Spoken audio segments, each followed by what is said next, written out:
Hey everybody, it's Safi and Marco Dish Out on Movies, the only movie review show on YouTube to review movies in terms of food. Sorry. And it's just Marco here once again to review Goosebumps, My Best Friend is Invisible. Another invisible book. And unfortunately, it's an invisible book, but it's not invisible itself, which is sad because I wish I didn't read it, honestly. It seems like R.L. Stine was content with, and this isn't to say he's a bad writer at all. He's a very good writer.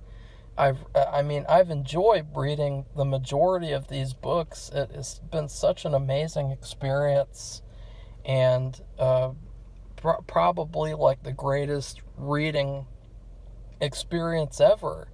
Except for maybe the time where I took a big test in elementary or middle school, and then I read the whole Psycho trilogy. And it was tests that we took the whole week, and every day after I finished a test, I read part of Psycho and Psycho 2 and Psycho 3. And that was a fantastic experience. It was so engaging, and that was probably my best reading experience. But reading these Goosebumps books is my second best. They're just so unique and so fun, and there's so many ideas and little questions and characters that are cool and stories that are cool, and there's so many possibilities. He really, it's funny because you always think when you're writing, oh, I can't do that. That idea has already been done. Oh, I can't do that. That idea has already been done. And with this book, even though it's already been done before, you just have to appreciate how he opened up a whole new universe. This Goosebumps universe, it is a unique story universe. And somehow he opened up this whole, it's like a treasure chest of monsters, horror, nostalgia, childhood. Just imagine, I could just imagine growing up and reading these at the same time and feeling almost like this could happen, even though it's pretty impossible. It could happen, and it's just somehow so fun and so imaginative. And now let's talk about this book, okay? I was very bored reading this book for the most part, because I was like, okay, this is another book about, there's someone invisible, and they do some invisible tricks the whole book. And then there's an evil invisible person, and they use their invisible powers for evil, or maybe they don't.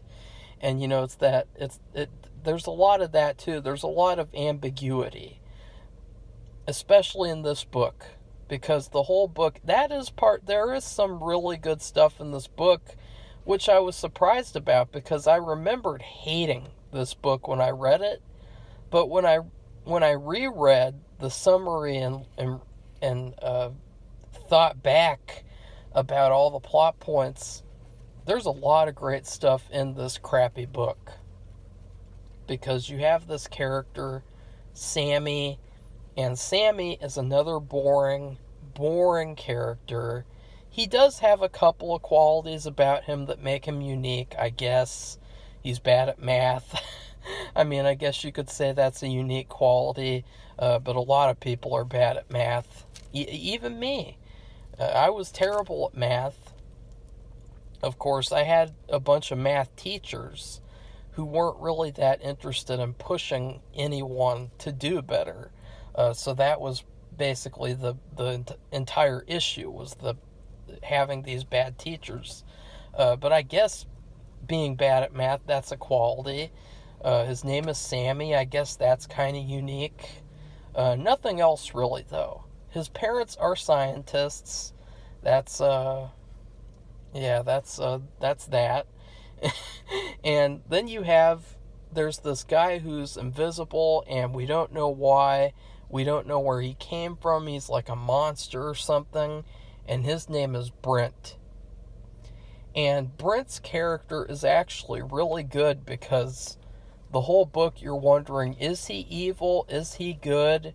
Because he does certain things that are helpful, and then he does certain things that, it really makes you question, is he evil, or is he someone that I can be friends with? And eventually he's just like, no, I don't want to be friends. Like, go away, leave me alone. And he still keeps on sticking with him like an abusive partner or something, or an abusive friend. And he does something particularly near the end of the book which really makes you think that he's evil, where they're in a haunted house. And I remembered that. I didn't have to look that up. And he basically pretended like he was terrorizing them, and he was choking them and throwing them against the wall. And it was pretty scary, actually. I will admit that part near the end was scary.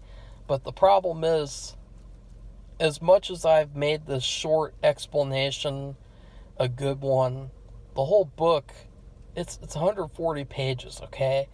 And there's 100 pages of this crap. 100 pages of this repetition, this casual, terrible pacing where nothing really feels urgent or important. You think about books like Stay Out of the Basement. Their dad is, probably turning into a plant. How do we stop it before it completely happens? How do we stop his experiments before they completely kill us all? And then you have It Came From Beneath the Sink. In that book, she's got to deal with this monster sponge, this gruel, before she dies, or before someone else dies. Like, it's really, really urgent in that book. All these books, you have this urgent need to solve a problem. Well, in My Best Friend is Invisible, it's essentially a hangout book. It's the type of book where it could have all taken place in one day, and then it would have worked just fine.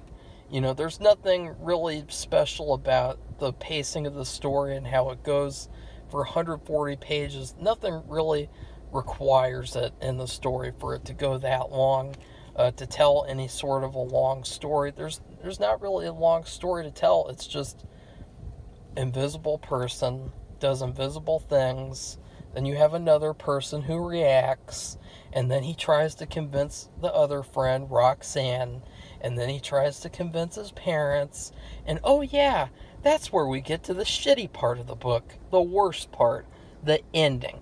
The ending of this book, it's too bad because it could have been really good. Like, it could have been terrifying. It could have been probably the scariest Goosebumps book ending of all time. But it was tame and lame, and it was also completely copying another book's twist, and another one too. Spoiler alert. This book ends with, there's this molecule light detector. It's sort of like in Paranormal Activity 4, how they use that stupid Xbox Live detector light thing for the ghosts, those stupid green lights, where, oh look, a little dot moved, so that means there's a ghostie in the room. Well, in this book, he takes the light detector and points it at the closet where the invisible boy is hiding, and it turns out that the invisible boy is human, and that all these characters have been monsters the whole time. And it's bad because he is the last human, and he did not want to be found, especially by this kid's parents, who are scientists, because they're basically going to experiment on him and then put him to sleep. And so it's an extremely terrifying ending. But the problem is that, as you guys know, or if you don't know, suspense is giving the audience all the information first. And then basically you have the information and it pains you to see whatever happens, whatever complications come up, because you know all the information and you want, you know, if it were the story, you would want the invisible boy to survive, obviously. You want him to go undetected, and you would know that he is a human boy and that everyone else is a monster. Not in this one. They just pull the rug out from under you. They completely destroy the rest of the book. You know, the rest of the book is a completely different story. Like, the rest of the book, it's a story about, is this guy a good friend or a bad friend? Is he going to be an evil person or not? You know, it's a very different story. It's too bad, because you have two stories, essentially, that could have been both amazing.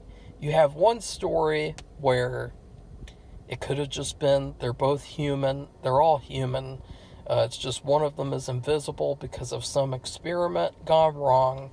And then you could have another story where there is a monster or a human and he makes himself invisible to go undetected in this world of monsters.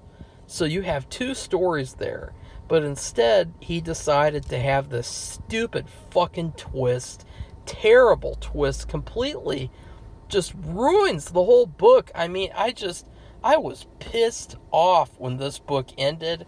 I sat there just I just wanted to, all I could do, all I could do in that situation, I just angrily took the mouse and pressed the YouTube home button. I was like, ugh. And then I angrily took out my earphones and just, ugh. And I was like, ooh, I am so gonna review this book and rant about it. But then, you know, this is like months and months later, and I don't even care anymore. I mean, there is good things in the book. It's not an F like I gave it in the first place, because I took notes after reading each book, and I originally gave this an F, but I would give this book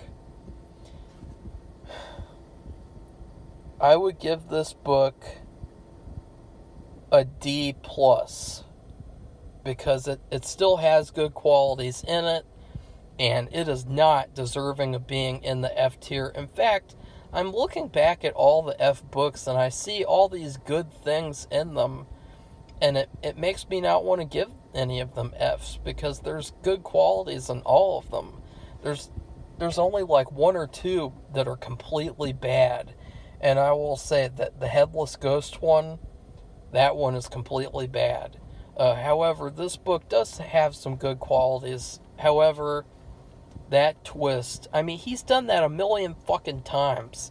I mean, how many times is he going to have it where at the end of a book, oh, everyone is a monster, we are aliens, and the person who you thought was a bad guy, he's actually a good guy, and he's a human.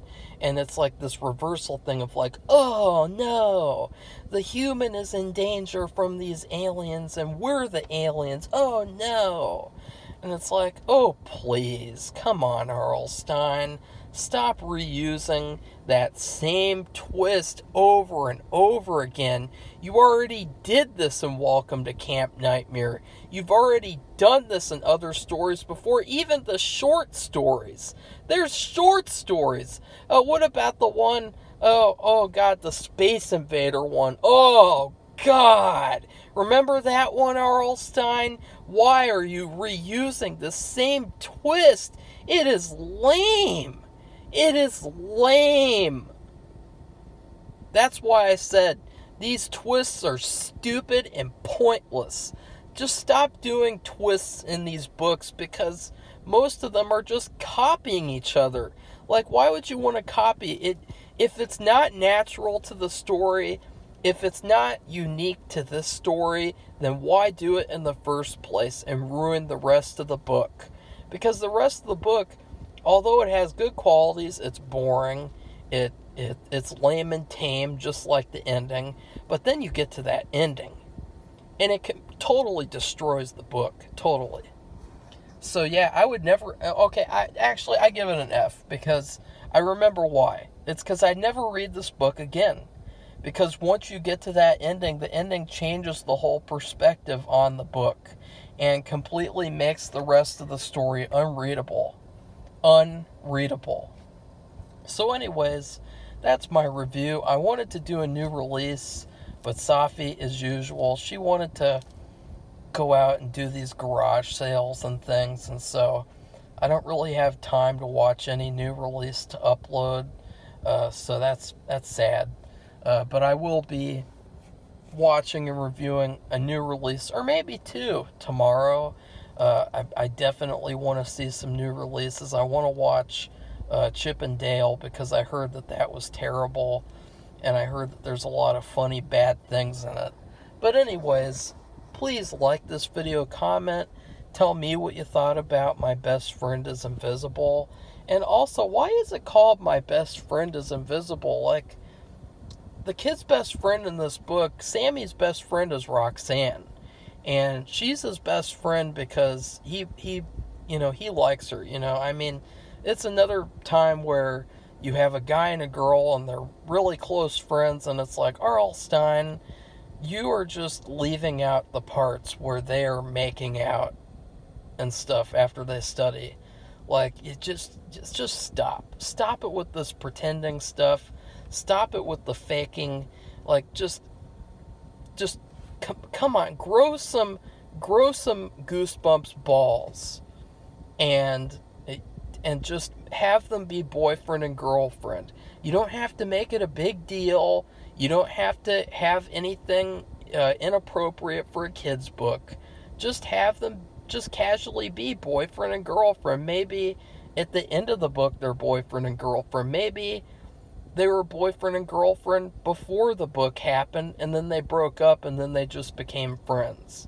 But there's so many books too in the Goosebumps universe where these characters are clearly doing it. They are clearly doing something, but